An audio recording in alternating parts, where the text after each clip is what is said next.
தவக்கால சங்கீதங்கள்.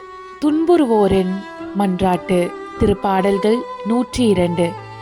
பாவ பொறுத்தல் அடைய சர்வேசரனை மன்றாட உருக்கத்தின் மாதிரிகையாக பாடியிருக்கின்றது. ஆண்டவரே, ஆழ்ந்த துயரத்தில் இருக்கும் நான் உம்மை நோக்கி மன்றாடுகிறேன். ஆண்டவரே, என் மன்றாட்டுக்கு செவி சாய்த்தருளும். என் விண்ணப்பக் குரலை உம்முடைய செவிகள் கவனத்துடன் கேட்கட்டும். ஆண்டவரே, நீர் எம் குற்றங்களை மனதில் கொண்டிருந்தால் யார்தான் நிலைத்து நிற்க முடியும்? நீரோ மன்னிப்பு அளிப்பவர், மனிதரும் உமக்கு அஞ்சி நடப்பர். ஆண்டவருக்காக ஆவலுடன் நான் காத்திருக்கின்றேன். என் நெஞ்சம் காத்திருக்கின்றது. அவரது சொற்களுக்காக ஆவலுடன் காத்திருக்கின்றேன்.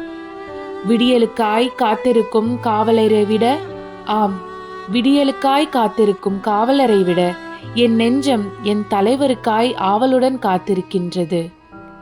இஸ்ரேலே, ஆண்டவரையே நம்பீரு. பேரன்பு ஆண்டவரிடமே உள்ளது. மிகுதியான மீட்பு அவரிடமே உண்டு. எல்லா தீவினைகளினின்றும் இஸ்ரேலை மீட்பவர் அவரே.